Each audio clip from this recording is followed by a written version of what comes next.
Hello friends, Neha એજ્યુકેટરમાં આપનું સ્વાગત છે.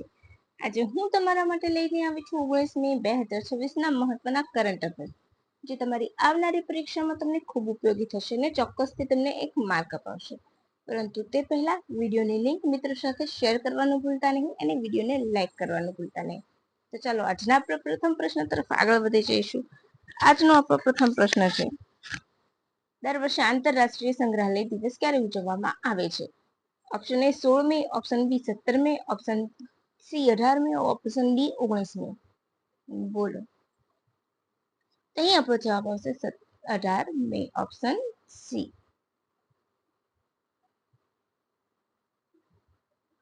ઓકે, યાદ રાખી લેજો. આ દિવસની ઉજવણીનો હેતુ સમાજને સંગ્રહાલયના મહત્વ વિશે જાગૃત કરવાનો છે. પ્રથમ વખત 1977માં ઉજવવામાં આવ્યો હતો. આ વર્ષની થીમ શું છે? તો મ્યુઝિયમ યુનાઇટિંગ અ ડિવાઇડેડ વર્લ્ડ છે. રાઈટ? ચાલો, અહીંયા તમારું પ્રૂફ આવી જશે.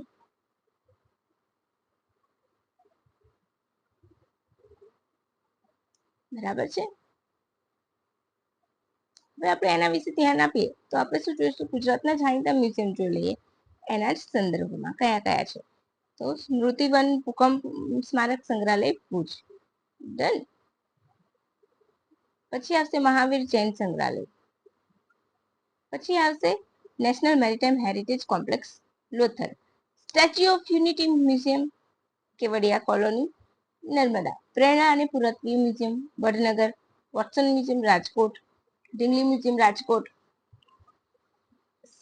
અને ખાસ કરીને આ યાદ રાખજો, સમ્રાટ સંસ્કૃતિ મ્યુઝિયમ ગાંધીનગર. હવે જો તમે મ્યુઝિયમ વિશે માહિતી ન લીધી હોય તો મ્યુઝિયમ વિશે મેં ઓલરેડી વિડીયો બનાવેલો છે ગુજરાતના જાણીતા મ્યુઝિયમો ઉપર. તમે મહેરબાની કરીને પ્લીઝ એક રિક્વેસ્ટ કરીશ કે એ જોઈ લેજો, તમને આવનારી પરીક્ષામાં ખૂબ ઉપયોગી થશે. બરાબર. એ સિવાય 18 મે કયો દિવસ ઉજવવામાં આવે છે? તો વર્લ્ડ એઇડ્સ વેક્સિન ડે તરીકે ઉજવવામાં આવે છે. હવે આપણે નેક્સ્ટ વધીશું આગળ. આ તમારો વિશ્વ એઇડ્સ રસી દિવસ, વૈશ્વિક સ્વાસ્થ્ય માટે એક આશાની કિરણ. બરાબર છે. 18 મે ના રોજ ઉજવવામાં આવે છે. હવે આપણે બધા જ દિવસો વિશે માહિતી લઈશું. દર વર્ષે 17 મે ના રોજ કોઈ દિવસ ઉજવવામાં આવે છે? વિશ્વ ઉચ્ચ રક્તચાપ દિવસ, એટલે કે hypertension day. Controlling hypertension together, check your blood pressure regularly, defect the silent killer. આ વર્ષની થીમ છે. બીપી ને સાયલેન્ટ કિલર પણ કહેવામાં આવે છે, એ તમને ખ્યાલ જ હશે. બરાબર. હાઈ બ્લડ પ્રેશર, હાઇપરટેન્શન ને ઘણીવાર સાયલેન્ટ કિલર તરીકે ઓળખવામાં આવે છે. તેના લક્ષણો દેખાતા નથી. સામાન્ય રીતે સ્વસ્થ વ્યક્તિનું બ્લડ પ્રેશર કેટલું હોય છે? 120/80 હોવું જોઈએ. એ સિવાય 17 મે કયો દિવસ ઉજવવામાં આવે છે? તો world telecommunication and information society day. પ્રથમ વખત 1969માં ઉજવવામાં આવ્યો હતો, ત્યારે વર્લ્ડ ટેલિકમ્યુનિકેશન ડે તરીકે ઉજવવામાં આવ્યો હતો. 2006 થી તેને world telecommunication and information society day તરીકે ઉજવવામાં આવે છે. થીમ યાદ રાખજો, digital lifelines, strengthening resilience in connected world. આ વર્ષની થીમ છે. અને તમારું પ્રૂફ, રાઈટ. પછી 16 મે ઇન્ટરનેશનલ ડે ઓફ લાઇટ. બરાબર છે, એની થીમ છે. પરંતુ બીજું કોઈ બહુ અગત્યનો દિવસ ઉજવવામાં આવશે, નેશનલ ડેન્ગ્યુ ડે. બરાબર. આ તમારું પ્રૂફ. કેમ ઉજવવામાં આવે છે? તો 16 મે 1960 ના રોજ ભૌતિક શાસ્ત્રી એન્જિનિયર ડોક્ટર થિયોડોર મેનને દ્વારા વિશ્વમાં સૌપ્રથમ લેસરનું સંચાલન કરવામાં આવ્યું હતું, એટલા માટે આ દિવસ ઉજવવામાં આવે છે. યાદ રાખી લેજો. તેમજ આ વર્ષે 16 મે ના રોજ કયો આર્મ ફોર્સિસ ડે ઉજવવામાં આવ્યો? આ વર્ષે કેમ? એટલે કે દર મે ના ત્રીજા શનિવારે ઉજવાય છે, એટલા માટે. હવે આપણે પ્રથમ પ્રશ્ન તરફ આગળ વધી જઈશું. વિકસિત ભારત જી ગ્રામજી એક્ટનો સમગ્ર ગ્રામીણ ભારતમાં અમલ ક્યારથી શરૂ થશે? Option A 1 May, option B 1 April, option C 1 June, option D 1 July. તો અહીં આપણો જવાબ શું આવશે? Option D 1 July. ડન. હવે ભારતની ગ્રામીણ વિકાસની સફરમાં એક મહત્વપૂર્ણ સીમાચિહ્ન સાબિત થયું છે.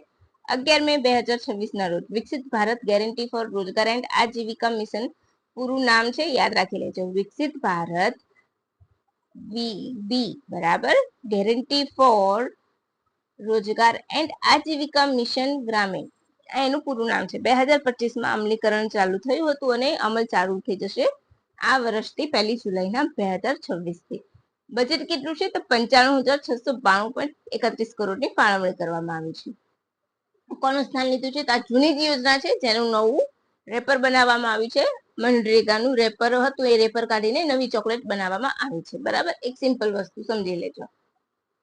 ઘણી બધી એવી છે અત્યારની સરકારમાં કે જે જૂની જ યોજના છે પરંતુ થોડાક નવા ક્લોઝિસ નાખવામાં આવે છે અને નવું નામ આપવામાં આવ્યું છે. 125 દિવસની વેતન રોજગારની ગેરંટી રહેશે. રાઈટ, વેતન સીધા કામદારોના બેંક અથવા તો પોસ્ટ ઓફિસના ખાતામાં ડાયરેક્ટ બેનિફિટ ટ્રાન્સફર ડીબીટી થી ટ્રાન્સફર થશે. તમને યાદ હોય કે રાજીવ ગાંધીએ પણ કહેલું છે કે ડીબીટી યોજના એ સમયમાં પણ શરૂ થઈ ગઈ હતી. રાઈટ, આજે કદાચ મારે રેકોર્ડિંગમાં ઇસ્યુઝ આવી રહ્યા છે તો થોડું ઘણું આગું પાછું ચલાવી લેજો ફ્રેન્ડ્સ. આઈ ડોન્ટ નો કે શું ઇસ્યુ છે, એ ઇસ્યુ સોલ્વ થશે એટલે હું તમને ફરીથી વ્યવસ્થિત બનાવીને આપી દઈશ. આ તમારું પ્રૂફ છે. હવે ત્રીજો પ્રશ્ન, તાજેતરમાં ગુજરાતમાં વિજ્ઞાન આધારિત tropic of cancer science park ક્યાં વિકસાવવામાં આવ્યો છે? આ પ્રશ્ન ખૂબ ધ્યાનથી સાંભળજો, ખૂબ જ બધી માહિતી આ પ્રશ્નમાં છે. તાજેતરમાં ગુજરાતના વિજ્ઞાન આધારિત tropic of cancer science park ક્યાં વિકસાવવામાં આવ્યો છે? Option A Dholavira, option B Ahmedabad, option C Sabarkantha, option D Banaskantha. Science city તો છે જ પણ એના જેવો જ બીજો સાયન્સને લગતો પાર્ક બન્યો છે. તો ક્યાં છે? તો અહીંયા આપણો જવાબ આવી જશે ઓપ્શન સી સાબરકાંઠા.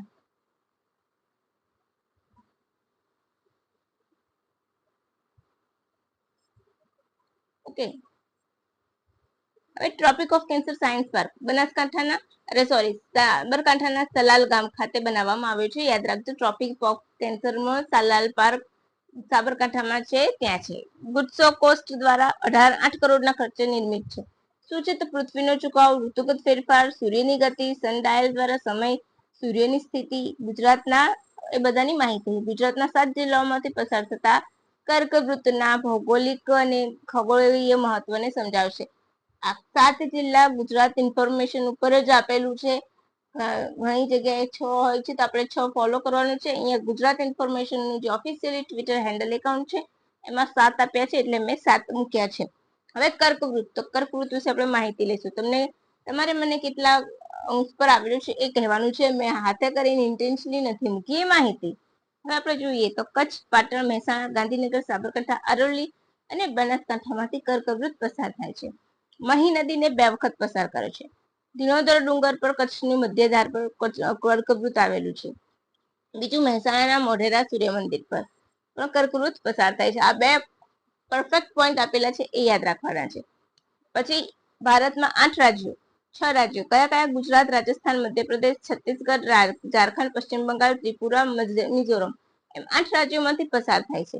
ત્રિપુરાનું અગરતાલાનું ઉદયપુર શહેર કર્કવૃતની સૌથી નજીક છે. જ્યારે રાજધાનીમાં કોણ આવે છે તો ઝારખંડની રાંચી, રાંચી આવશે. રાઈટ, એ સૌથી નજીક છે. સૌથી ઓછું રાજસ્થાનમાંથી પસાર થાય છે, સૌથી વધારે મધ્યપ્રદેશમાંથી. જયપુરમાં સૌથી દૂરની રાજધાની આવેલી છે. સૌથી નજીકની તમને રાંચી કહી દીધી તો દૂરની કઈ આવશે? તો દૂરની આવશે રાજધાની કઈ? તો જયપુર. નજીકની રાંચી. બરાબર, કર્કવૃત દેશના 3 ખંડમાંથી પસાર થાય છે. વિશ્વમાં ઉત્તર અમેરિકામાંથી આપણે દેશો વિશે કહીએ 16 દેશમાંથી પસાર થાય છે. બરાબર, તો આ તમારે યાદ રાખવાના છે. પછી આફ્રિકામાંથી 3 વૃત્ત પસાર થાય છે. લિમ્પોપો નદી મકર રેખાને 2 વાર પાર કરે છે. કોંગો નદી વિષુવવૃત્તને 2 વાર પાર કરે છે અને મહી નદી કર્કવૃતને 2 વાર પાર કરે છે. આટલું તમારે પરફેક્ટલી મગજમાં ફિક્સ કરવાનું છે. હવે તાજેતરમાં 189.79 કરોડનું આદુ મિશન એટલે કે જિંજર મિશન કયા પૂર્વોત્તર રાજ્યમાં શરૂ કરવામાં આવ્યું છે? Option A Mizoram, option B Meghalaya, option C Nagaland, option D Tripura. બોલો, અહીં આપણો જવાબ આવશે મિઝોરમ, ઓપ્શન એ.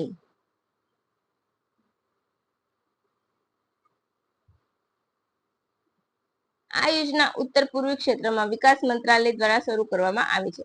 આ મિશનનો મુખ્ય હેતુ મિઝોરમમાં આદુની ખેતી, પ્રોસેસિંગ, બ્રાન્ડિંગ અને વૈશ્વિક બજારમાં વેચાણ વધારવાનો છે. મિઝોરમનું જીઆઈ પ્રમાણિત એટલે કે જીઆઈ ટેગ આદુ કયું છે તો ફાર્મા ગ્રેડ જિંજર તરીકે ઓળખાય છે. બરાબર છે, એ યાદ રાખવાનું છે, તમારે નામ યાદ રાખવાનું છે. વધારાનું નહીં, માહિતી ભલે મેં આપી છે, પરંતુ તમારે એટલું યાદ રાખવાનું છે. એ સિવાય આ મિશન હેઠળ ઇન્ટિગ્રેટેડ પ્રોસેસિંગ સેન્ટર બનશે, 3 સહાયક કેન્દ્રો બનશે, 20,000 ખેડૂતોના જોડવામાં આવશે અને વેલ્યુ એડિશન, બ્રાન્ડિંગ અને એક્સપોર્ટ પર પણ ભાર મૂકવામાં આવશે. આ તમારું પ્રૂફ. બરાબર. એ સિવાય નોર્થ ઇસ્ટમાં સરકાર દ્વારા સિક્કિમ ને ઓર્ગેનિક સ્ટેટ જાહેર કરેલું છે. મિઝોરમના પદ્મગ્રેડ જિંજર જાણીતું છે, જીઆઈ ટેગ વાળું. નાગાલેન્ડની કોફી અને મેઘાલયનું લેક ડોગ ટર્મરિક એટલે કે હળદર જાણીતી છે. અને આજનો છેલ્લો પ્રશ્ન. તાજેતરમાં વડાપ્રધાન નરેન્દ્ર મોદીએ તેનું 31મું સન્માન કયા દેશનું મળ્યું છે? સૌથી વધારે સન્માન મળ્યા છે વિશ્વમાં, અને આ સન્માન એમને પર્સનલી નથી મળતા, એમના પદના કારણે આ સન્માન મળે છે, એ પણ યાદ રાખજો મિત્રો. એક પણ સન્માન એમને એમનું પર્સનલ નથી આપેલું. ઓકે, કોઈ પણ દેશના વડાપ્રધાન અથવા તો રાષ્ટ્રપતિ હોય એને આ ઉચ્ચ સન્માન મળતા હોય છે, એ યાદ રાખવાનું છે. અહીં આપણું શું આવશે? Option C, Sweden. મેં તો જવાબ જ કહી દીધો તમને.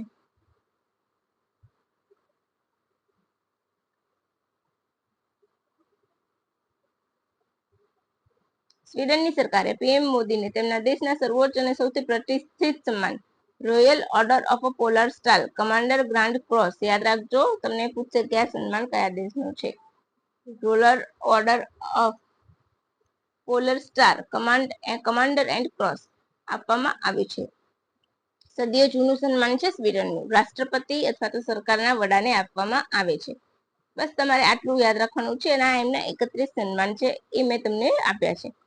આજનું કરંટ અફેર હું અહીં પૂરું કરું છું, કારણ કે બહુ જ આન્સર ટીક કરવામાં ને એમાં મારે બહુ જ ઇસ્યુ આવી રહ્યા છે. કંઈક બગ આવ્યો છે, વોટ એવર, હું સરખો થાય એટલે હું તમને રેગ્યુલર પછી ફરીથી સરસ રીતે આપી દઈશ. પણ આજનો દિવસ થોડુંક તમે જણાવજો ફ્રેન્ડ્સ, ખરું ને?